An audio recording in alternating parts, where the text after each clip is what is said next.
क्या आप ढूंढ रहे हैं एक ऐसी जगह जहां गोवा जैसी वाइब्स हो पर भीड़ कम और खर्चा उससे भी कम हो? तो welcome to Gokarna, south India का एक छोटा सा टाउन जो अपने नीले समुंदर, पहाड़ी रास्तों और सुकून के लिए जाना जाता है। तो अगली बार गोवा जाने से पहले आप गोकर्णा का भी जरूर सोचिएगा। लेकिन गोकर्णा घूमने का एक सही तरीका है और एक गलत तरीका, क्योंकि अगर आपने गलत जगह होटल ले लिया, गलत सीजन में चले गए या बीच का सही रूट नहीं बनाया तो आपका बजट भी बिगड़ेगा और काफी टाइम भी वेस्ट होगा। सो इस वीडियो में मैं आपको गोकर्णा के बारे में कंप्लीट इन्फॉर्मेशन दूंगा कि गोकर्णा कब जाएं, कैसे जाएं, कहां रुकें और कैसे सिर्फ 5 से 7 हजार रुपए में अपना पूरा ट्रिप एंजॉय करें। तो चलिए शुरू करते हैं। गोकर्णा कर्नाटका के उत्तरा कन्नड़ डिस्ट्रिक्ट में स्थित एक फेमस टेम्पल टाउन और बीच डेस्टिनेशन है। ये जगह खास है क्योंकि यहाँ आपको एक ही ट्रिप में स्पिरिचुअलिटी, बीचेस, ट्रैकिंग, सनसेट और बैकपैकर वाइब्स सब मिल जाता है। गोकर्णा कब जाना चाहिए? सो मेरी रिकमेंडेशन रहेगी अक्टूबर से मार्च, क्योंकि इस पीरियड में वेदर काफी प्लेजेंट रहता है, स्काई क्लियर होता है, बीच एक्टिविटी और ट्रैकिंग के लिए कंडीशन बेटर होती है। कर्नाटका टूरिज्म भी अक्टूबर से मार्च को बेस्ट टाइम कहता है। अगर आप इनमें से मुझे 1 या 2 महीने चूज करने को बोलोगे तो मैं कहूँगा नवंबर, दिसंबर, जनवरी और फरवरी, क्योंकि ये मंथ्स गोकर्णा घूमने के लिए सबसे बेस्ट हैं। लेकिन ध्यान रखिए, क्रिसमस, न्यू ईयर और लॉन्ग वीकेंड में एकोमोडेशन महंगी और जल्दी सोल्ड आउट हो जाती हैं। सो ऑनलाइन बुकिंग जरूर करा कर आएं। मार्च के बाद टेम्परेचर और ह्यूमिडिटी बढ़ने लगती है।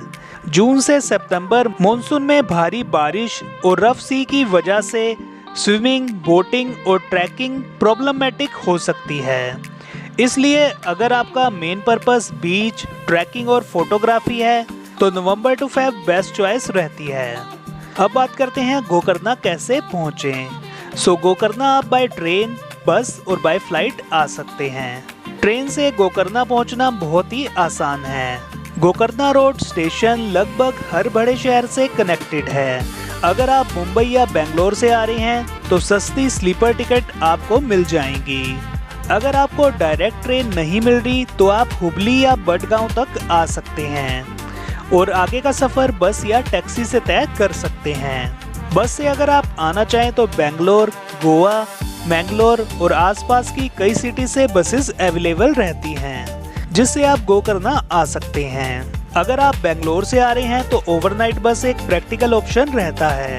रात में ट्रैवल करो और सुबह गोकर्णा पहुंच जाओ।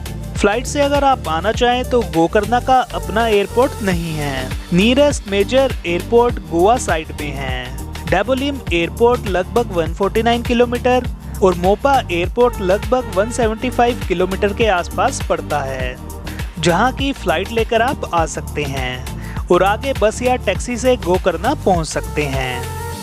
लेकिन अगर आपका टारगेट लो बजट ट्रिप का है तो फ्लाइट की बजाय ट्रेन या बस ज़्यादा सेंसिबल रहेगा। अब बात करते हैं गोकर्णा में कहाँ रुकें। सबसे इम्पोर्टेंट सवाल यही आता है कि रुकना कहाँ है। गोकर्णा में आप 3 मेन एरियाज को कंसीडर कर सकते हैं। नंबर 1 पर गोकर्णा टाउन। अगर आपका फोकस टेम्पल, लोकल मार्केट और चीप फूड है तो टाउन अच्छा ऑप्शन रहता है। सेकंड ऑप्शन है कुडले बीच। अगर आप सनसेट, कैफे और बीच वाइब चाहते हैं तो आप कुडले बीच पर रुक सकते हैं या फिर आप ओम बीच रोड पर रुक सकते हैं। अगर आपका फोकस ओम बीच या बीच एक्टिविटीज है तो ओम बीच रोड पर आपको काफी अच्छे ऑप्शन स्टे के मिल जाएंगे। बजट ट्रैवलर के लिए हॉस्टल डॉर्म का भी सस्ता ऑप्शन रहेगा। करंट लिस्टिंग में गोकर्णा एरिया में बजट हॉस्टल्स बेड रफली आपको 600 से 1200 की रेंज में मिल जाएंगे। वहीं आपको प्राइवेट बजट रूम रफली 1000 से 2000 की रेंज में मिल जाएगा। फ्राइडे, सैटरडे या न्यू ईयर पे बिना बुकिंग के पहुंचकर रूम ढूंढने की गलती मत करना। ऑनलाइन बुकिंग ही सेफेस्ट ऑप्शन रहेगा। सो अब शुरू करते हैं एक्चुअल ट्रिप। गोकर्णा घूमने के लिए कम से कम 2 डेज 1 नाइट रखें। अगर आराम से घूमना है तो 3 डेज बेटर रहता है। सो डे 1 पर आप गोकर्णा पहुंच जाएं और होटल में चेक इन कर लें। सो नंबर 1 पर आप घूमने जा सकते हैं महाबलेश्वर टेम्पल। गोकर्णा सिर्फ बीचेस के लिए ही फेमस नहीं है, ये एक इम्पोर्टेंट स्पिरिचुअल डेस्टिनेशन भी है। महाबलेश्वर टेम्पल में शिवा आत्मालिंगा का एक रिलीजियस सिग्निफिकेंस है। टेम्पल एंट्री फ्री है, हालांकि टाइमिंग और रिचुअल चेंज होते रहते हैं, इसलिए विजिट करने से पहले लेटेस्ट लोकल टाइमिंग जरूर चेक कर लें। महाबलेश्वर टेम्पल में माथा टेकने के बाद आप निकल जाएं गोकर्णा मेन बीच की तरफ। ये टाउन का सबसे करीबी बीच है, यहाँ पर आप थोड़ी देर वॉक कर सकते हैं, लेकिन स्विमिंग के लिए इसे प्राइमरी बीच मत मानिए, क्योंकि यहाँ पर लहरें काफी स्ट्रॉन्ग रहती हैं।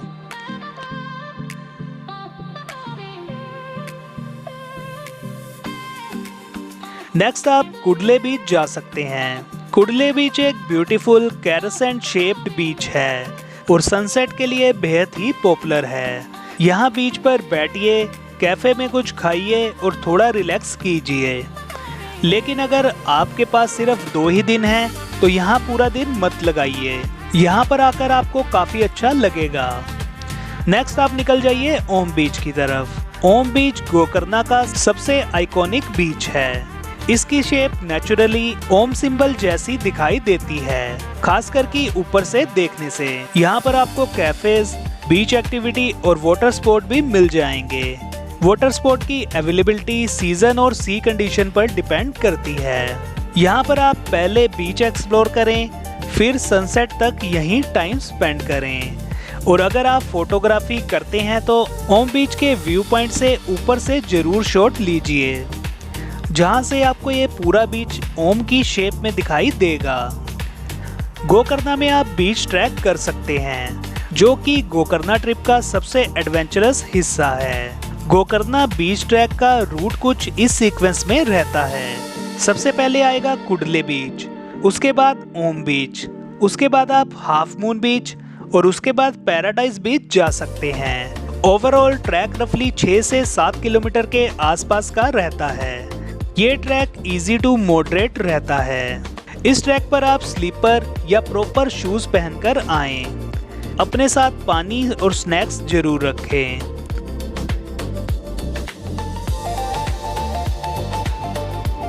सो नेक्स्ट आप ओम बीच से आ जाएं हाफ मून बीच। हाफ मून बीच कंपैरेटिवली क्वाइटर बीच है और यहाँ फैसिलिटी लिमिटेड हैं। कुछ टाइम यहाँ पर स्पेंड कर आप आ जाएं पैराडाइज बीच। ये गोकर्णा का सबसे रिमोट और पीसफुल बीच है। पैराडाइज बीच तक रोड कनेक्टिविटी नहीं है। यहाँ पर ट्रैकिंग या बोट रूट इस्तेमाल करके ही पहुँचा जा सकता है। यही रीजन है कि यहाँ पहुँचते ही आपको बाकी बीचेस के मुकाबले ज्यादा अच्छी वाइब्स मिलती हैं। पैराडाइज बीच पर फैसिलिटी बहुत ही लिमिटेड है, इसलिए पानी, स्नैक्स और जरूरी सामान अपने साथ जरूर कैरी करें। डे 2 पर आप सुबह जल्दी उठ जाइए, सनराइज देखिए और ब्रेकफास्ट के बाद आप निकल जाइए गोकर्णा की अदर अट्रैक्शन एक्सप्लोर करने। सो नंबर 1 पर आप जाइए याना केव्स। अगर आप नेचर और ट्रैकिंग पसंद करते हैं तो याना केव्स एक एक्सीलेंट ऑप्शन है। यहाँ मैसिव ब्लैक रॉक फॉर्मेशन है। यहाँ तक पहुँचने के लिए आपको ट्रैकिंग करनी पड़ती है। याना केव्स के बाद आप मिर्जान फोर्ट जा सकते हैं। अगर आपको हिस्ट्री और फोटोग्राफी पसंद है तो मिर्जान फोर्ट को अपनी आइटरनी में जरूर ऐड करें। मिर्जाना फोर्ट घूमने के बाद आप मुरुदेश्वर जा सकते हैं। मुरुदेश्वर टेम्पल में आप मैसिव शिवा स्टैचू देख सकते हैं। यहाँ पर आपको टेम्पल और बीच एक साथ देखने को मिलेगा। फूड और ट्रांसपोर्ट की बात करें तो वेज और नॉन वेज फूड दोनों के ही ऑप्शन आपको गोकर्णा में इजिली मिल जाएंगे। एक मील की कॉस्ट की बात करें तो 150 से 200 रुपये आपकी एक मील की कॉस्ट आएगी। लोकल ट्रांसपोर्ट के लिए सबसे बेस्ट है कि आप स्कूटी रेंट पर ले लें, जो आपको 500 से 700 रुपये के आसपास मिल जाएगी, जिससे आप गोकर्णा की आसपास की जगहें जैसे विभूति फॉल्स भी एक्सप्लोर कर सकते हैं। बजट की बात करें तो अगर आप 2 दिन का गोकर्णा का ट्रिप प्लान कर रहे हैं तो होटल का खर्चा लगभग 2000 रुपये पर पर्सन, फूड का 2000 रुपये पर पर्सन, ट्रांसपोर्ट और एंट्री का 1500 रुपये पर पर्सन। सो इस तरह आप 5 से 6000 में गोकर्णा आराम से घूम सकते हैं। इसमें आप अपनी सिटी से आने जाने का खर्चा ऐड करके अपना गोकर्णा का ट्रिप प्लान कर सकते हैं। गोकर्णा जाने से पहले इन 5 मिस्टेक को जरूर अवॉइड करना। पीक सीजन में last minute hotel booking. So hotel booking आप ऑनलाइन ही करा कर आएं। मॉनसून में रफ सी होने के बावजूद स्विमिंग या वाटर एक्टिविटीज करना, इसे कम्प्लीटली अवॉइड करें। बीच ट्रैक में स्लीपर्स पहनना। स्लीपर काफी स्लिपरी होते हैं, तो इसलिए आप प्रॉपर शूज ही पहन के ट्रैक करें। पैराडाइज और हाफ मून जैसे रिमोट बीच पर बिना वाटर स्नैक्स के निकल जाना। हमेशा वाटर बॉटल और स्नैक्स अपने साथ जरूर कैरी करना जब भी आप बीच ट्रैक पर जाएंगे। सिर्फ ओम बीच देखकर वापस आ जाना। गोकर्णा की रियल ब्यूटी सिर्फ ओम बीच ही नहीं, कुडले का सनसेट, हाफ मून बीच का पीस और पैराडाइज बीच की शेड्यूल वाइब है। सो ये सभी जगहें जरूर एक्सप्लोर करें। सो ये था गोकर्णा का complete budget tour plan. So video अच्छी लगी तो वीडियो को लाइक, शेयर और चैनल को सब्सक्राइब जरूर करें। मिलते हैं आपसे नेक्स्ट वीडियो में, तब तक के लिए हैप्पी ट्रैवलिंग।